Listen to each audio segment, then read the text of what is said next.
अस्सलाम वालेकुम, मैं नदीम निसार हूँ और आज मैं आपके लिए एक नई इन्फॉर्मेटिव वीडियो लेके आया हूँ और उस कंट्री के बारे में जो ख़ास तौर पे थर्ड वर्ल्ड कंट्रीज़ के जो सिटीज़न हैं उनके लिए तो एक ड्रीम डेस्टिनेशन है। और इसके अलावा ऑल अक्रॉस द वर्ल्ड सबसे ज़्यादा जिस कंट्री के वीज़ा एप्लीकेंट्स हैं, वीज़ा एप्लीकेशन उनको रिसीव होती हैं, उस कंट्री के बारे में है। और दुनिया की टॉप की कंट्री, हाईली डेवलप्ड कंट्री, तो मैं बात कर रहा हूँ यूनाइटेड स्टेट्स ऑफ अमेरिका की। बिकॉज़ पाकिस्तान से बहुत सारे लोग एक कुछ मिसअंडरस्टैंडिंग रखते हैं यूएसए के वीज़ा एप्लीकेशन के बारे में। कुछ मिसकॉन्सेप्शंस हैं, कुछ मिसगाइडेंसेस हैं।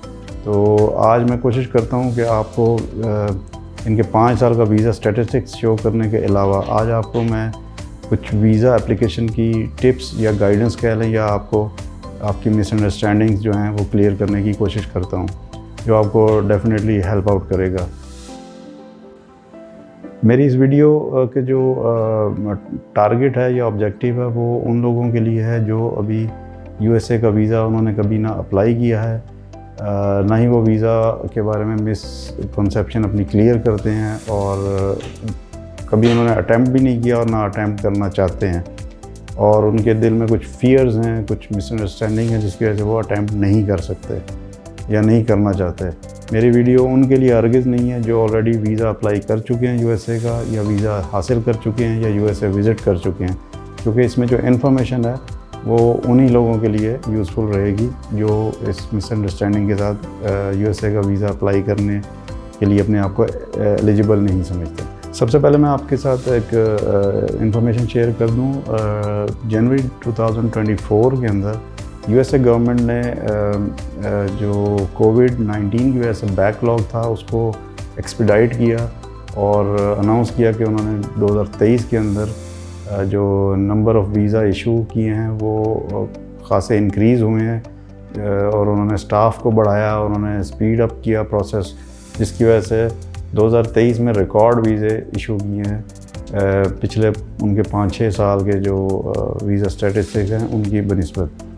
और दूसरी अनाउंसमेंट उन्होंने ये की कि 2024 के अंदर वो वीज़ा जो प्रोसेस है उसको स्पीड अप करेंगे, और ख़ास तौर पे जो इस वक्त एक लॉन्ग अपॉइंटमेंट टाइम चल रहा है, और इस वक्त भी मैं जब वीडियो रिकॉर्ड कर रहा हूँ तो अप्रैल 2024 है और आज भी 357 डेज़ का अपॉइंटमेंट टाइम है पाकिस्तान से, जो कि खासा लंबा है।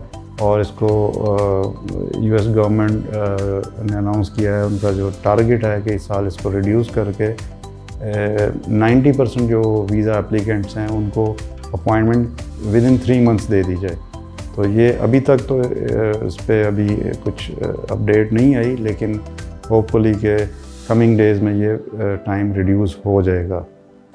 तो चलिए हम 5 साल का यूएस का वीज़ा स्टैटिस्टिक्स देखते हैं, और इससे पहले मैं आपको कुछ टर्म्स भी समझा देता हूँ और वो आपको अंडरस्टैंड करने में हेल्प करेगा। तो ये नॉन इमिग्रेंट वीज़ा जो विजिटर कैटेगरी है उसमें 4 सब क्लासेस हैं। B1 है temporary visitor for business purpose, B2 है temporary visitor for player purpose, और इन दोनों का कॉम्बिनेशन है B1 B2 temporary visitor for business and player purpose. इसके अलावा चौथी सब क्लास है B1 B2 और combined with border crossing card BCC। ये जो सब क्लास है ये मैक्सिको के सिटीजन्स के लिए स्पेसिफिक है, इसलिए ये आज के टॉपिक में शामिल नहीं है। हम 3 सब क्लासेस को ही डेटा उनका देखेंगे, B1 B2 और B1 B2 कंबाइंड। तो चलिए व्यूअर्स देखते हैं ये सब क्लासेस जो हैं B1 B2 और B1 B2 कंबाइंड, इनका 5 साल का डेटा क्या रहा है 2019 से 2023 तक। 2019 को देखते हैं, B1 55 वीज़ाज, B2 303 और B1 B2 कंबाइंड 53,252। इसके बाद 2020 है, B1 के 26 वीज़ाज, B2 के 51 वीज़ाज और B1 B2 कंबाइंड 18,785। इसके बाद 2021 है, B1 के 48, B2 के 54 और B1 B2 कंबाइंड 17,273। इसके बाद 2022 है, B1 61, B2 34 और B1 B2 कंबाइंड 72,938। और लास्ट पे 2023 है, B1 के 67 हैं, B2 के 11 हैं और B1 B2 के 100,444। तो ये इस डेटा से ये साफ पता चल रहा है कि 2019 के बाद 20 और 21 में एक शार्प डिक्लाइन आया all over the world due to कोविड-19।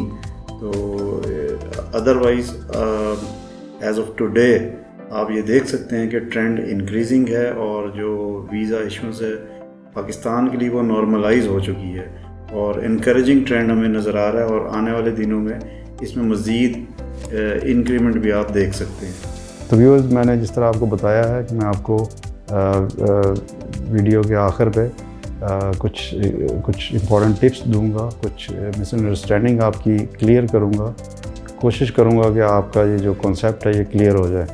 सबसे पहले इसमें एक जो 2 इम्पॉर्टेंट टिप्स हैं उसमें सबसे पहले तो ये है कि जो पाकिस्तान से जो एप्लीकेंट हैं वो ये उनके जहनों में है कि ट्रैवल हिस्ट्री ना होने की वजह से हम USA का वीज़ा अप्लाई कर ही नहीं सकते, हमारा वीज़ा रिजेक्ट हो जाएगा। और ये बड़ा कॉमन कॉन्सेप्ट है कि हमने किसी बड़े कंट्री का ट्रैवल नहीं किया और हम USA का वीज़ा कैसे अप्लाई करें।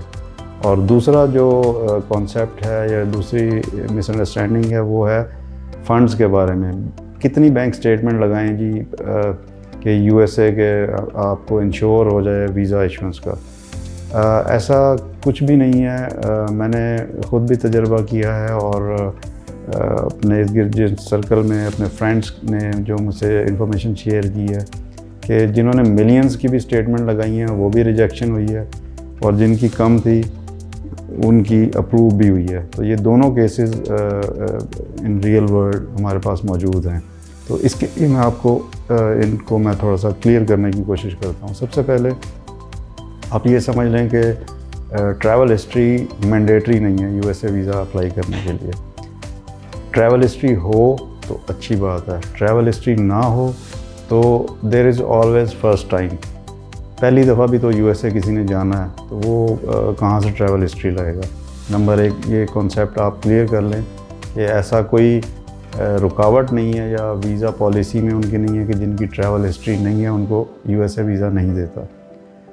इसके लिए आपको मैं एक मिसाल दे के समझाता हूँ कि अगर एक शख्स ने 2-3 बड़ी कंट्रीज़ का वीज़ा अप्लाई किया और रिजेक्ट हो गया, for example UK, Australia, Canada वगैरह, वीज़ा रिजेक्ट हो गया और अब वो USA में अप्लाई करता है तो उसके जो चांसेस हैं वीज़ा अप्रूवल के काफ़ी स्लिम हैं, क्योंकि रिजेक्शन को एक वेटेज दी जाती है। Rejection is a very important factor उसकी निस्बत कि जो एक फ़्रेश पासपोर्ट वाला है जिसकी छोटी कंट्रीज़ में ट्रैवल है, फॉर एग्ज़ाम्पल थाईलैंड, मलेशिया, तुर्की, इनमें ट्रैवल तो है लेकिन किसी बड़ी कंट्री का ट्रैवल नहीं है और वो फ़र्स्ट टाइम वीज़ा अप्लाई करता है USA का, तो उसकी जो है अप्रूवल हो सकती है।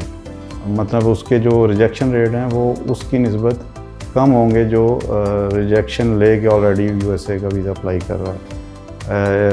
इसको आप बिल्कुल जहन से निकाल दें कि फ़्रेश पासपोर्ट होल्डर या फ्रेश बिल्कुल जो ट्रैवल हिस्ट्री ना रखने वाला शख्स वीज़ा अप्लाई नहीं कर सकता, ऐसा कुछ नहीं है।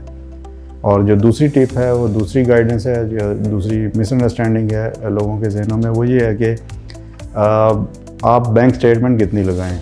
उसको मैं एक मिसाल दे के समझाता हूँ कि फॉर एग्ज़ाम्पल आपने वीज़ा अप्लाई किया USA का और 1 माह के लिए आपने वहाँ पे शो किया कि आपने 1 महीना रहना है, तो आप एक एवरेज कॉस्ट कैलकुलेट कर रहे हैं। होटल फॉर एग्ज़ाम्पल $100 से 125 का ऑन एन एवरेज आप लेते हैं। आप उसके बाद खाना है, मील्स हैं, आप डेली उसका $20 to $30 या अप टू $40 लगा लें तो $160 ये हो गए।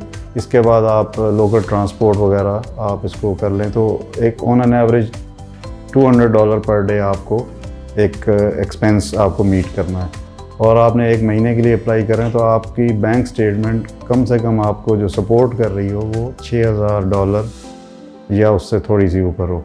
तो ऐसा बिल्कुल कोई रिक्वायरमेंट नहीं है कि आपके पास मिलियंस ऑफ रुपीज़ हों और आपने वो बैलेंस होगा तो आपका वीज़ा गारंटीड है, ऐसा कोई कॉन्सेप्ट नहीं है। इसके बाद एक जो बड़ी इम्पॉर्टेंट है टिप और उसमें सबसे ज़्यादा जो गलती की जाती है कि वीज़ा एप्लीकेंट वीज़ा अप्लाई करने से कुछ दिन पहले अपने बैंक में एक लमसम अमाउंट डाल देते हैं। वीज़ा अप्लाई करने के लिए एक बड़ी रकम शो करते हैं, चाहे उन्होंने ख़ुद अपने सोर्सेज से अरेंज की हो या वो किसी से लेके उसको as a bank balance show करना चाहते हैं। तो आप इस बात पे यकीन रखें कि ये ज़्यादा रिजेक्शन का बायस बन सकता है। उसकी वजह यह है कि वीज़ा ऑफिसर या जो काउंसलर है वो इसको बहुत ज़्यादा फोकस करते हैं। आपकी जो सोर्स ऑफ इनकम आपने बताई है वीज़ा एप्लीकेशन में, वो कंसिस्टेंट होनी चाहिए आपके बैंक स्टेटमेंट के साथ। उनको कोई लंबी चौड़ी आपको बैंक स्टेटमेंट दिखाने की ज़रूरत नहीं है, बस उसमें कंसिस्टेंसी और रिकन्सिलिएशन का फैक्टर मौजूद हो कि ये आपकी इनकम है, एक सफिशेंट अमाउंट है जो आपको सपोर्ट करती है, आपके विज़िट को सपोर्ट करती है, वो होनी चाहिए। और उसके साथ मिलती हुई बैंक स्टेटमेंट हो। इसमें कोई लंबी चौड़ी आप डिपॉज़िट ना करवाएं, ये बहुत बड़ी गलती है और ये रिजेक्शन का बायस बनती है। USA के जो वीज़ा ऑफिसर होते हैं वो आपकी फाइनेंशियल से ज़्यादा आपकी कमिटमेंट देखते हैं और आपकी जो टाइज़ देखते हैं और आपकी जो यहाँ पे लाइफ है उसको ज़्यादा फोकस करते हैं, ताकि आपका बिल्कुल उनको एक कॉन्सेप्ट मिल जाए कि आप बिल्कुल वापस आएंगे और अपने विज़िट को ख़त्म करके वहाँ पे रुकेंगे नहीं। तो ये कुछ टिप्स थी जो कि आप वीज़ा एप्लीकेशन के टाइम पे इसको बहुत ख्याल से इसको फिलअप करें। और मैं उम्मीद करता हूँ कि ये इन्फॉर्मेशन आपको बड़ी हेल्पफुल रहेगी। और ये डेटा भी आपको शो कर रहा है कि अब number of visa approvals Pakistan के लिए काफ़ी इंक्रीज़ हो चुकी हैं और एक अच्छी स्पाइक देखने को मिल रही है, एक अच्छा अपवर्ड ट्रेंड देखने को मिल रहा है USA विज़िटर वीज़ा का। तो ऐसी और वीडियो देखने के लिए आप मेरे चैनल को सब्सक्राइब कर लें, बेल नोटिफिकेशन ऑन कर लें और मैं उम्मीद करता हूँ मैं आपके लिए मज़ीद ऐसी यूज़फुल और इन्फॉर्मेटिव वीडियो लेके आता रहूँगा। Thank you for watching.